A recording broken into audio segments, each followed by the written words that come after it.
Hello, hello, hello, hello, hello, everyone. Hello, YouTubers. This is Anonymous T. Hope you're having an amazing day today. So today we have some unfortunate news regarding the Green-Eyed Bandits, aka Giselle and Robyn from Real Housewives of Potomac. And shout out to Grace Report. This is a viral TikTok that took place over some comments that they made about James Harden's beard and that they can't see anything, and that allegedly, like, there could be fried chicken and watermelon and cognac and Colt 45 malt liquor. Like, it was just inappropriate. So I'm going to let you guys hear the clip, and then I am going to quickly react because WTF. James Harden, yes, going from the Nets to the Sixers. But do the Sixers really know that's James Harden? Because no one can see his face. Because that beard is the most disgusting thing I've ever seen. The other day, I was like, who is this dude? Oh, this is Harden. But how would you know? That beard is like down to his knees. There's fried chicken in the beard. You know, it's so bad. I'm so used to it, I don't even notice it anymore. But like, that beard look is gone. Are we done with that? I don't think so. Listen, his is Clearly horrible. not. Yeah. He clearly loves his beard. He does. I want it to be gone. I just hope it's sanitary. You know? Anytime I see them, I automatically know and feel in my gut that there's fried chicken in those beards. Fried chicken, grease. Watermelon, There's being racist. some Colt 45 in there. Oh, No, watermelon. being Nah, I'm being real racist. This is horrible. Let me just stop while I'm ahead. Colt But 45. James Harden, I beg Some of you. blunts, definitely some blunts. It's some in there. blunts. Some Oh, ashes. the whole thing smells like weed. I know it does. Okay, I don't even know if he smokes weed. We're really sorry. You guys, what WTF? What is happening? What is going on? And here's the thing.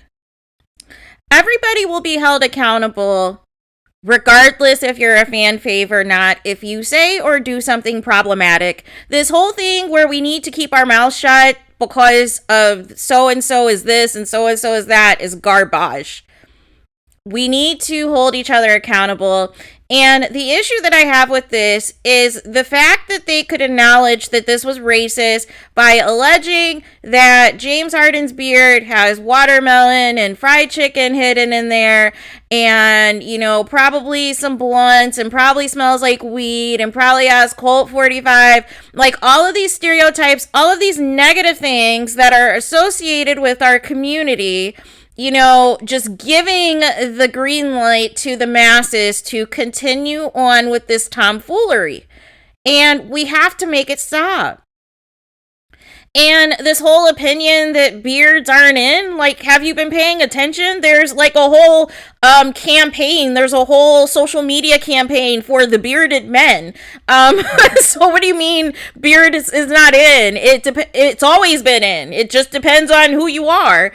But, you know, and actually, you know, not to defend James Harden, but to defend the fact in regards to his beard, as far as I know, last I knew was that it was a part of his brand, him having this whole beard, which is why he's never cut it off up until this point. It was a part of his brand and certain deals and things that he has, to keep the beard. So that right there, is number one. Number two, you know, he probably likes the beard at this point. You know, it's probably attracted him, you know, to more women and things of that nature and whatever else. Like, I don't care about him having a beard or his personal life. Like, as somebody who's a sports fan, I just care about, you know, the basketball James Harden and what he does as it pertains to basketball or whatever shenanigans that impacts basketball. But what he looks like, I don't care. And I don't know why they care and why you are trying to allege that his beard stinks and all this other stuff and you never even met the guy. Like, is Robyn feeling pressed a certain type of way because James Harden's career is miles better than Juan's was? Like, are we going to go there? Because we can go there in terms of who's had a better career between James Harden and Juan Dixon. We can have that conversation. And is Giselle pressed? Like, is she still looking for a baller? Like, what's going on? Because I have no idea why you would make these comments. If we are going to hold, you know, Candace accountable for calling people roaches and bed wedges and, you know, other problematic statements, we need to hold Giselle and Robyn accountable as well. We need to keep the same energy, you guys. But the fact that you knowingly knew once you said watermelon and fried chicken that it was racist, that it was a problem, and you continue to giggle after the fact, That told me you knew exactly what you were saying, but you still wanted the viral moment. You still wanted the gotcha because you thought that this moment was going to, of course, trend everywhere and get people talking about the two of you. And that's all this really was. Because you could have stopped while you're ahead. All you had to say was you're not feeling the beard or you're not feeling James Harden's beard or whatever, and you could have kept it moving. But the fact of the matter is you presented James Harden as if you were going to talk about him actually playing on the 76ers as somebody who was a former wife of an NBA player, to give your basketball take or basketball analysis, but then to completely deplete and diminish that segment into discussing his beard and discussing, all of these nasty things and nasty allegations and saying that he can hide watermelon and hide fried chicken and malt liquor and marijuana and that it stinks and that his beard's down to his ankles. Like, it was just too much. It was just too much. It was an exaggeration. It was inappropriate. It was problematic. And you knew it was racist, even though you were giggling up a storm about it. And I just have an issue. We have to stop doing this to ourselves. We have to stop making problematic jokes about each other. And then when you get called out or there's backlash, you want to play victim or be like, well, I was just kidding. Like, didn't you hear it? No. Like, I understand these are fan faves for some people, but this is not okay. We cannot go around just saying that our people, our own, are, having watermelons and fried chicken in our, like, what? Like, who does that? What is going on? So shout out to Grace Report for, calling that out. And I think a lot of things, this takes me back to the early seasons when Katie used to call out Giselle and Robyn, because remember they used to get into those arguments and they used to question, why Katie was so comfortable, like, in her blackness, and they used to go at it. Like, Katie used to really come for them. And I think that's the real reason that she's no longer on the show, is because she really truly came after them when they had those conversations about race and everything else and who was comfortable and uncomfortable in their blackness and everything else.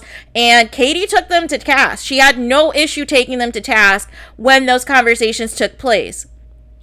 And, we miss that. We miss that rawness of what Potomac used to be in the realm of reality TV, but this is not okay. This needs to be called out.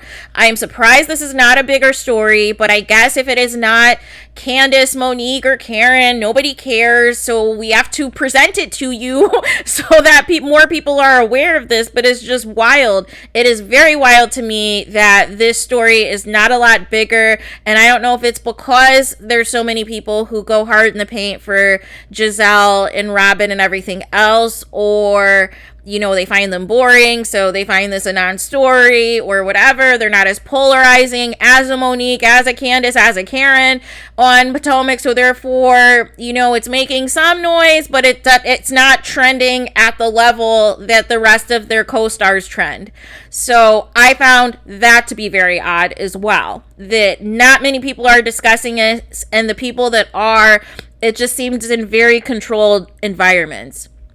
So what are your guys' thoughts on this? What are you guys' thoughts on their comments? I thought it's problematic. We have to do better. We have to stop talking down and nasty about each other, number one, because it's not okay. It's one thing if you wanted to do what the segment originally intended, which was to talk to James Harden being traded from the Nets to the Philadelphia 76ers and discuss him as a basketball player. But the fact that that segment didn't even last a second before you completely flipped the script and turned it into something negative, inappropriate, stereotypical, and racist by your own admission, and you start giggling after, but you kept going with the insults, was just not uncalled for. Was uncalled for, on so many levels. But let me know what you guys think. Please do not forget to like, comment, and subscribe. Hit the notification bell so you're notified the moment I post new content on my channel. And with that being said, I will talk to you guys again very soon.